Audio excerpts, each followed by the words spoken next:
Good afternoon and welcome to What's Buzzin' at Georgia Tech with Dean Stein, Tech Talks. I'm Lacey Weeden, the Director of Parent and Family Programs, and we are excited to have you here today. It is October, and so we are moving along in the semester, and Dean Stein is going to share a few words and then go over some things that you should know about what's happening during this time. I'll pass it on to him.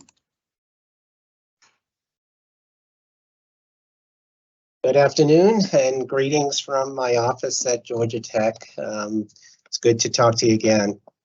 As I typically do when I start these things, I want to just kind of orient us all to where we are in the semester so you have an understanding of what your students are going through at this point. So we are in week 7 now, and by next week we will be at the midway point of the semester. Hard to believe that we're already heading into the midway point, but next week will bring us to that time. Weeks 5, week 6, week 7, weeks 8, all of those weeks are pretty busy test weeks for first and second year students. The earlier weeks are kind of first round of exams, and I've been testing that in my GT1000 class, asking how many students have had exams, and hands are going up on a regular basis. And then for our upper class students, as we move into week 7 and 8, we get into that midterm point. So it is a pretty big test time here at Tech. One of the reasons for that was yesterday, progress report grades were due by the faculty. And that's for faculty teaching 1,000 and 2,000 level classes. They needed to submit progress report grades. That could be for any student, but it's mostly for first, second, and potentially some third who are still in that 1,000, 2,000 range. And students have access to those grades. It's either an S for satisfactory or a U for unsatisfactory. You cannot see them unless they show them to you, so you will need to ask them, and you should be asking them how their progress report grades were, okay? It's an important first read for students as to how the semester is going. Now, I do want to say if they say they have a U in any class, not to get too concerned, because sometimes that U is only based on one test or one kind of homework or a few homeworks and stuff. So the majority of the semester still has to play out. So it's an early read, as I said, but doesn't predict the final grade. And I really try to get students to understand that too. Okay, I'm going to have Lacey call up a kind of PowerPoint that I just want to review some key dates that all students should be, and all of you should be concerned about and knowledgeable about. So I'm trying to pull it up. I'm going to have Tyler help me too if he can get it up too. So just 1 second. Sure.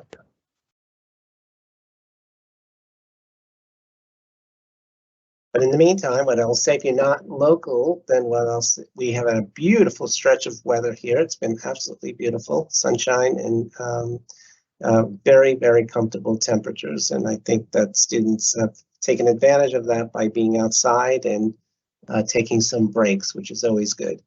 So here are some of the upcoming key dates that I really want you to be aware of and that your students should be aware of. I again reviewed this in my freshman seminar, and again, not surprisingly, most students did not realize some of these dates. So as I said, the first date is October 3rd. That's when the progress report deadline was for faculty to submit grades. Students have access to those grades now. They can go in and look at them. The next key date would be the 17th and 18th of October, which is our fall break. Okay, it is not a week-long break. It is 2 days. And so students can leave. Many students do. They go off. Some go back home. Some take a little mini vacation. Some stay on campus and use it as a catch-up time.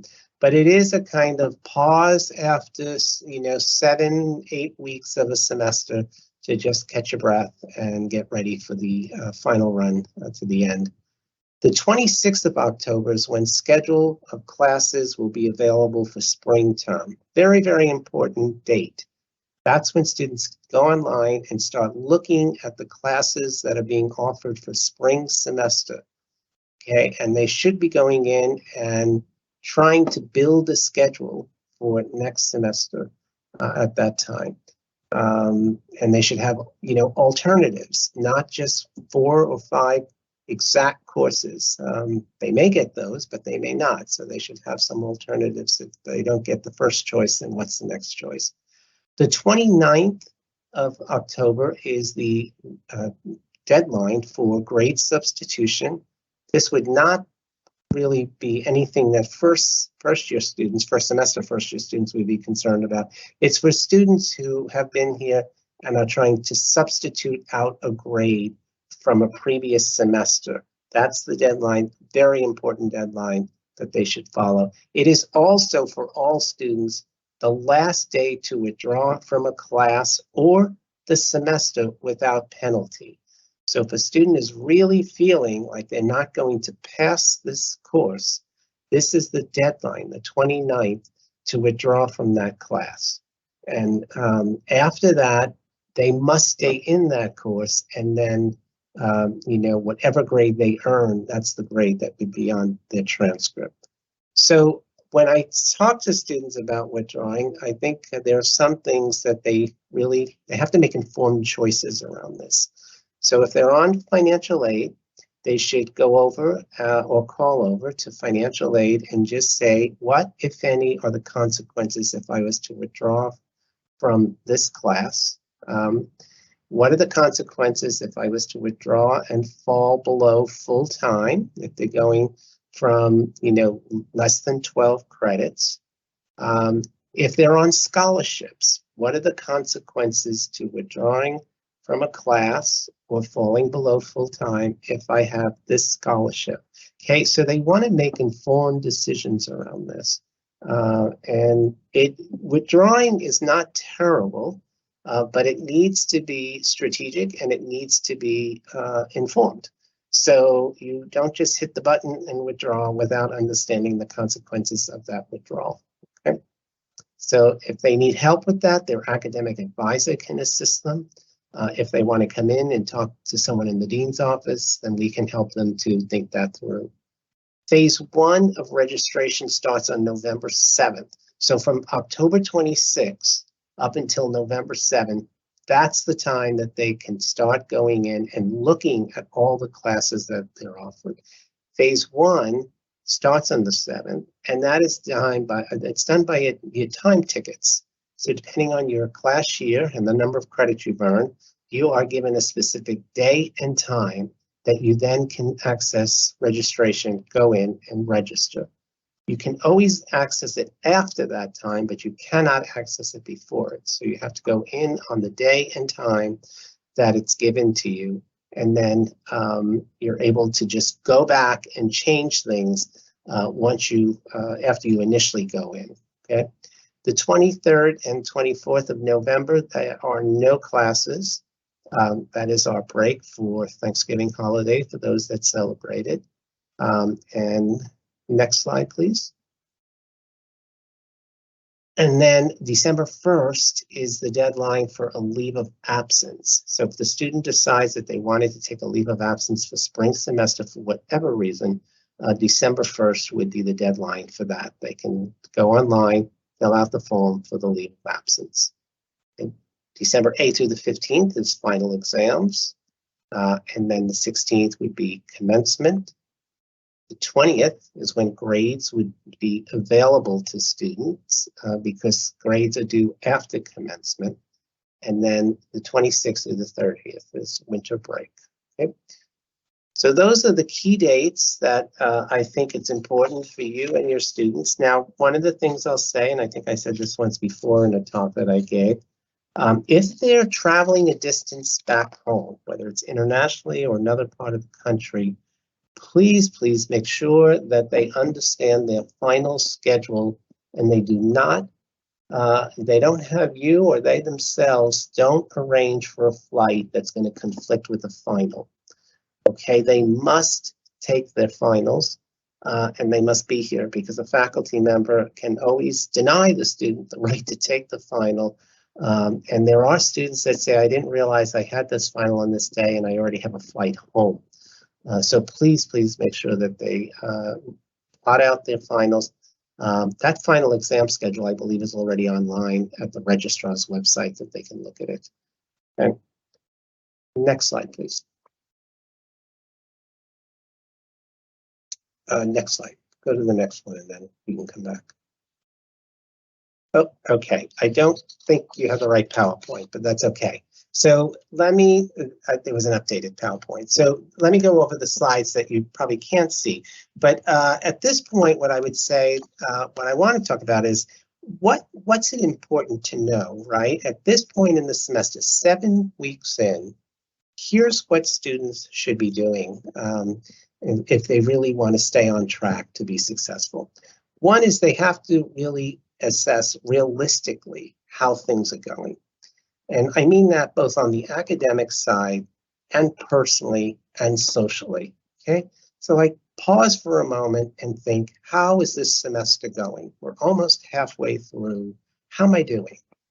Is this what I thought it was going to be? Am I doing okay academically? Do I feel personally that I'm, doing well? And socially, am I meeting people and I feeling connected, right? And very important assessment to do at this point.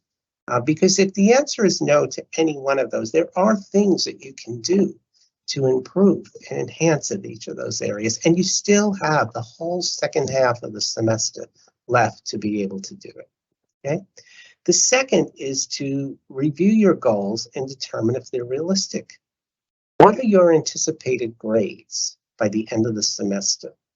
Okay, you've been in these courses now 7 weeks. You've taken a few exams and quizzes and papers and labs and others. You went into it believing you're going to earn the A. Is that still realistic? Or has that A turned to a B at this point? Right? So to try and do a kind of realistic determination of that. And then what's a realistic determination of the GPA that they believe they will earn by the end of the semester? It's not going to be perfect, but they should still have some sense of that. Now, what I can tell you is that in my freshman seminar class, there's the slide, right? My freshman seminar class, I just had them do this last week in week 6. I asked them to tell me what they believe their progress report grades would be before they're posted. And then also said, what do you anticipate your final grade to be? And what do you anticipate your overall GPA? And I actually did this at the very beginning of the semester, like on the first class. And so I was going back and looking to see what changes there were. How did students really clarify this now that they know what they're up against and know how things are going? And there are changes. Some A's turn to a B, all right? Instead of the 4.0, it may have dropped to a 3.5, 3.6, okay? And that's really what should be happening. Realistic assessments of things to help you figure out what you need to do, okay? They should also make necessary adjustments to enhance success. The questions are very basic. What should I do more of? What should I do less of? What should I stop doing? Okay, very basic questions that they should be asking themselves. And they can ask those questions of each of those areas. What should I do more of academically, personally, socially? What should I do less of? What should I stop doing? Right, so there are things that they can, and to make those changes, make those adjustments. Okay, again, there's enough time here to adjust things to enhance success. Okay. Next is to assess your life and time management skills. Now, a lot of people just want to talk about time management. Are they managing their time, effectively and stuff? My feeling with this is you manage your life, you manage your time, okay? And if you're doing that, then you're kind of being successful. So for students, it's decisions and choices and time. Am I making good decisions? Am I making good choices? Am I using my time effectively? Managing my time, managing my life, okay? Should I go out the night before a major test, okay? Should I do X, Y, and Z? These are the things that they should be thinking through and making good choices and good decisions. Okay? And then finally, the last piece would be to seek out the support that you need. Do you need tutoring? And if you do, tutoring is available in many different places on campus, okay? And in many different ways: group tutoring, individual tutoring, online tutoring, in-person tutoring. Do they need coaching? Would they benefit from sitting with an academic coach for 2 or 3 sessions and maybe talking about time management skills and life management and stuff? Do they need kind of mental health support, right? Do they need to be talking to one of our counselors? Okay? Do they need to come in and have a conversation with someone in the dean's office? See, these are all the things that they can do, right? And I think if they were to just pause and think about some of this and figure it out and then make the changes, that's the important piece, is make the adjustment, make the changes, and really, that will enhance your success for the rest of the semester and beyond. Okay, next slide. I always go back to these 4 attributes that promote student success, self-control, self-regulation, all right? The more we're in control, the more we regulate our daily lives, our choices and our decisions, the more successful we're going to be, okay? And they've been here long enough to be able to assess that, right? Self-compassion, am I giving myself a break if I'm not really, achieving at the level that I thought I was going to? I may not be at the highest level, but am I okay? Am I satisfied with where I am right now? Okay, academic engagement, right? It's, when you're in this point of the semester, sometimes it feels like you've really just been here forever and you've been going to school forever. But the bottom line is that we've only been in classes for 6 weeks. So that's 30 classes, Monday through Friday. And we take out 1 day because of Labor Day, and we're down to 29. And they're not in class every day in all of these classes. They may only meet twice a week. They only meet 3 times a week. So the bottom line, if you look at these classes, that hasn't really been that much time and that much engagement, okay? So the question is, are you missing class? How much have you missed? How many classes have you missed, right? Then the question is, why? Okay, what's getting in the way of you being able to get yourself to class, right? And, I'll go back to my freshman seminar. 6 weeks in, I've had 1 student miss 1 class. But that's because in my class, the expectation is you're there every week, okay? And I make that clear to students, and I take attendance and stuff. So, but faculty here don't take attendance, and it's up to the student. And after a while, a student can kind of get into that space of believing that it really doesn't matter if I go to class. It really does matter. And academic engagement really is one of the main things in terms of student success. And then finally, friendships and connections. Am I making a connection to others? Am I making a connection to the institute? Am I making a connection to my roommates, my apartment mates, my faculty, my TAs, Georgia Tech? Do I feel connected to Georgia Tech? This is an important piece, particularly for first-year students in the first semester, is building those connections, and some of those connections really turning into friendships that they decide that they want to have with certain individuals. So these are the kind of 4 areas that I think students really have to focus on to be successful, both in their early stages of college and beyond. Next slide. So there's a lot of celebrations going on in our division of engagement and well-being. We had a grand opening of the Wellness Empowerment Center on September 1st. That used to be Health Initiatives. It's changed its name now to the Wellness Empowerment Center. We have a great staff over there doing all kinds of workshops and groups and connections with students around all healthy living and healthy lifestyles and stuff. We launched the Center for Mental Health Care and Resources on September 1. This is taking both care and counseling and umbrellaing them under a new center by that name, Mental Health Care and Resources. And we just appointed an interim director for that center as of October 1st. So he is Dr. Shannon Craw.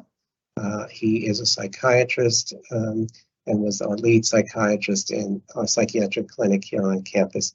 He is in that interim role right now and spearheading the kind of integration of counseling and care. Very exciting for us. We had the grand opening and dedication of the John Lewis Student Center just last week on the 29th. It was a very, very fun, full day. There's lots of pictures posted online and Facebook and stuff. The president was a part of this very exciting day, and there was lots of tributes to also John Lewis. And then the Dean of Students Office continues to celebrate its 100th anniversary. This year is our 100th anniversary, and we will be doing a very special event on November 10th. It's our final event of the 100th anniversary celebration, but we're very excited and engaging alum, faculty, staff, and others in that. And then we are really, truly excited about a new Leadership Pathways program that we will launch in the spring of 2023. It is going to be a leadership program for all students, graduate students, undergraduate students, and they can decide what level of involvement they want. From a first time, just try it and see if I like it, to something that really immerses them. There'll be so many different things that they can choose from. But this is part of the John Lewis Student Center through an endowment to create the Leadership Pathways program. The program will be housed in the Center for Student Engagement and Wellbeing, in the Center of Student Engagement in our division and Student Engagement and Wellbeing. So it will be housed in our division under our center, and we're very excited about that. So next slide.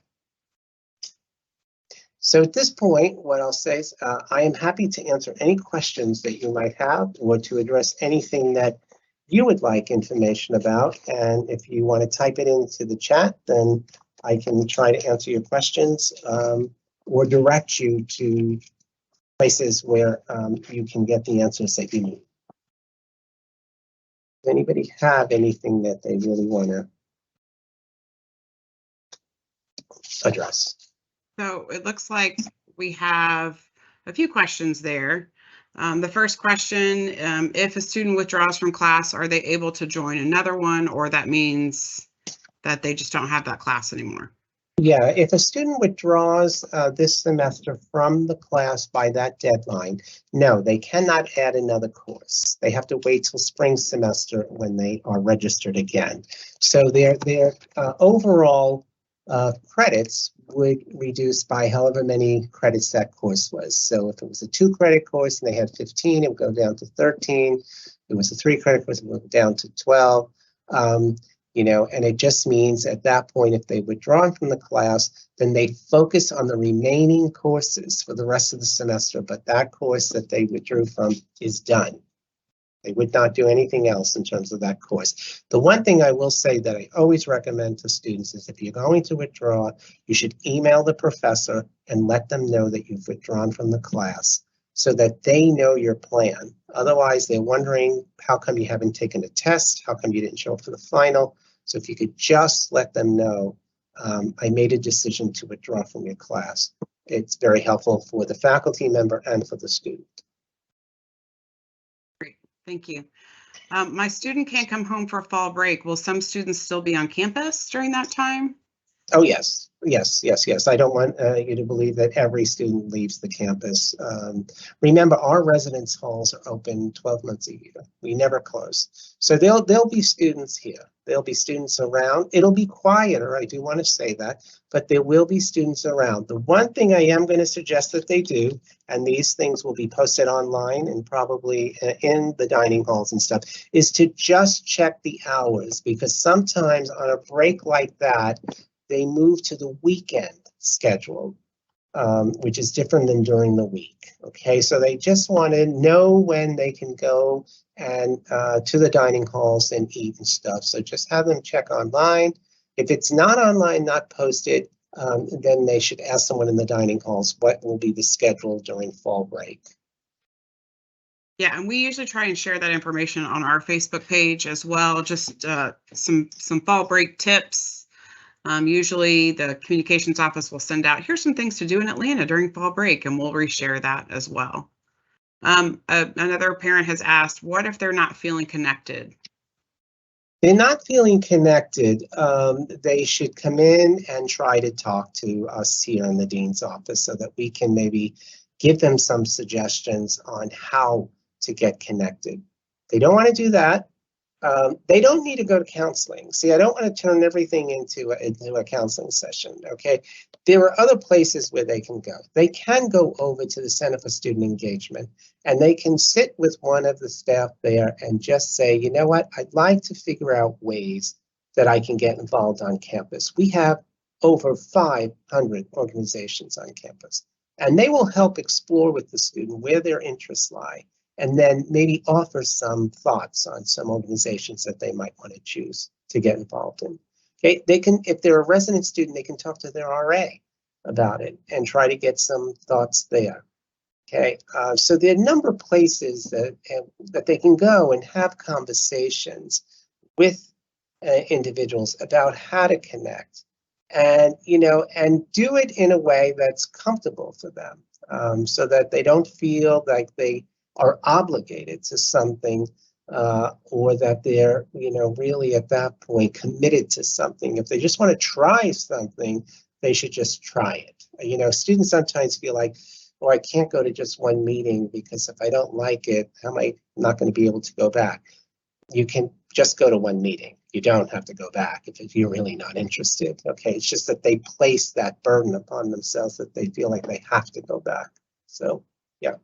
In that same vein, we had a family ask, we live nearby, how can we get our son to stay on campus on the weekends? Because it sounds like he's coming home every weekend. Yeah, tell him that. Just tell them that. It is very, very important that students make a connection with the place, with the college, university that they attend. And I would have, the next time he comes home, I would have a conversation saying, why is it that you're not staying on campus? And, try to get a sense of what's bringing him home every weekend. Okay, do not believe if he says everyone leaves. It is not true. I am here on weekends, and I can tell you that it's a very busy, active place. Okay, so try to figure that out. But I would put a limit on that to just say, you know what, we want you to stay next weekend on campus. Okay, we want you to try that and just, force it. Let them have to stay here and figure out how to manage that and to connect with the people around them. Different question. How important is it for students to attend the career fair as a third year? For third year students who cannot participate, what's your recommendation? So I think that some of the main career fairs have already happened, but there are some upcoming as well. Yeah, that there's when we say career fair, we usually think about the big career fair that just happened, but there are lots of other career fairs that happen within the different colleges and schools. So, they should be looking at whatever college and school they're in to see when those career fairs are and make a decision if they want to attend or not. If they didn't attend the big one, that's fine. Some students would rather not go to the big one. It's overwhelming. There's so many students going through that one that they would prefer to go to a smaller one. My real recommendation with this is go over to the Career Center and meet with somebody there and talk about your goals as to what you're trying to accomplish. It may be that you don't need to go to a career fair in order to accomplish what you want, that there's another way to do it, to actually launch that career, to get that internship, and they can assist you. They have some great career counselors over in the Career Center, and that would be another way to do it. Great. I just answered a question about the dining halls. So I know for our office, we get a lot of calls about kind of homesickness during this time, and you've touched on that a little bit, and getting connected in Atlanta. Other suggestions, I know I sometimes talk to the families about, Zooming home, or, FaceTiming home, or whatever it is, and then kind of just letting them see you, or and if you can make it down, maybe if they're not coming home for fall break. Yeah. There is a hotel that allows pets too nearby. Right. So, what I would say, what's important is for families to have a kind of plan as to how often they want to connect with each other and in what way, and as I think I've said before, that plan changes over time. Sometimes students believe that they need more in the beginning, and they're probably right, but as time goes on, they need less. However, other students, because they're not making the connections, they're not feeling integrated, they're not feeling like they're a part of something, actually move in the other direction. They actually feel like they need more connection to home. And that more connection to home typically is reassurance. Reassurance that there's somebody there, reassurance that, somebody's watching out for them, and, that they can talk to someone. So it really depends. Like, you should kind of monitor that and see which direction it's going with your student. And then, I would just kind of more casually ask, how are you feeling? Are you making connections to people? I would stay away from the word friendships. Okay. Are you making friends? Okay. Only because that's like a second or third stage. I think what we want to do is just like make connections to the people in our residence hall classes, and other areas on campus. So I would keep it in that space. But if you're really, really concerned about your student and you really feel like they're very lonely, they're very isolated, and you begin to think that it's affecting their well-being, you should call the dean's office, call me, email me, let me know, and we will bring your student in and have a conversation with them. Because we don't want students to feel such a profound sense of loneliness and disconnection. And be out there without somebody checking in with them. So let's see. My student has chosen an apartment for next year with her roommates and is in the process of signing a lease. Are there important things to be aware of in the process, since this is not on-campus housing per se? There is. Yes, there is. Okay. One of the most important pieces is when that apartment off campus becomes available. When can they move in? And how long is that lease? How long does it go for? That's an important piece. We've had, if it's a brand new building that's being built and they're doing a kind of early launch of pre-leasing, almost with a deal, what I'm going to say, caution there, only from our experience of having worked and listened to students. We've had a few of these in Atlanta because a number of these new apartment buildings have gone up, student housing. And unfortunately, due to whatever set of circumstances, the building wasn't ready. And at that point, the student had no housing. They had no on-campus housing. They had no off-campus housing. And the management company just kept delaying and pushing it out further and further. And it became very, very problematic for families and for students. And so, I know a lot of the new ones offer some terrific kind of sign up bonuses type things, but just really try to get a sense of if this is realistic as far as, actually going to be ready for when the academic year begins. Our calendar for next year should be online as to when classes will begin in August. And so you can look at that, but just check the dates of the lease, when a student can move in, when a student has to leave that. Because some of the leases go, if they go into June and the semester ends in early May, and they don't plan on being in Atlanta, then they're obligated to be paying rent beyond the time that they would be here. So check the logistics out of that piece, okay? If they don't have their own car, then they should check in terms of transportation. How far away from campus is it? And do one of our buses go past or near where they're going to be living? And I ask you to do this only because not so much at 2 or 3 in the afternoon. I ask you to do it when they're on campus or they're in the library and studying and then need to get back to that off-campus apartment at 11 or midnight in the dark. And so just for safety reasons, just make sure that they know how they would get to and from campus if they're living off campus. Great. So there's a parent I just replied to about some hot water issues in Brown. There is a maintenance request.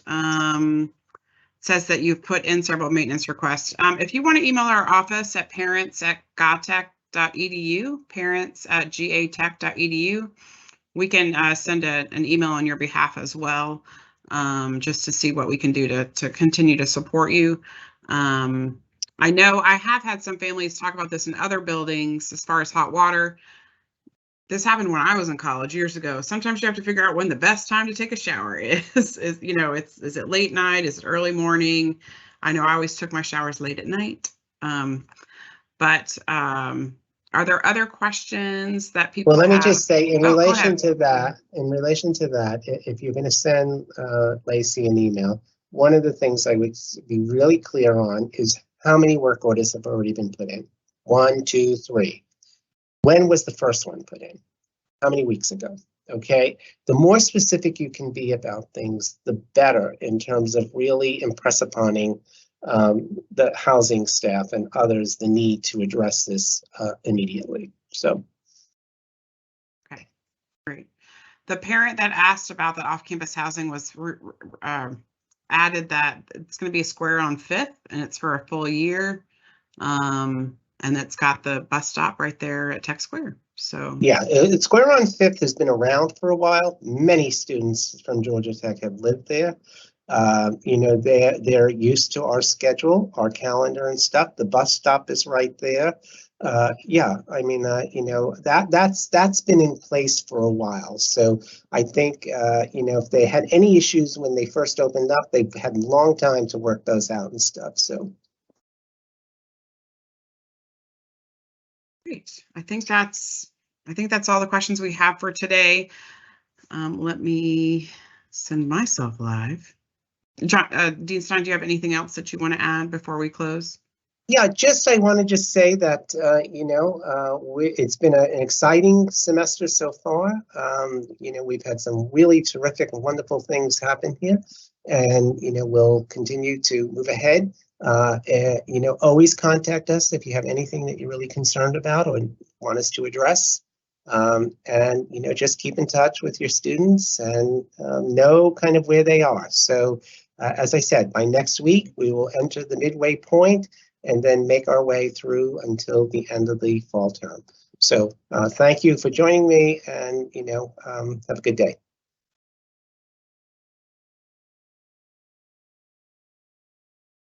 All right, that concludes today's webinar. We will record this. Well, we recorded the session. We'll post it on our website tomorrow, on our YouTube channel and on our website tomorrow. And we will be recording all of our sessions with the exception of tonight's session on QPR training.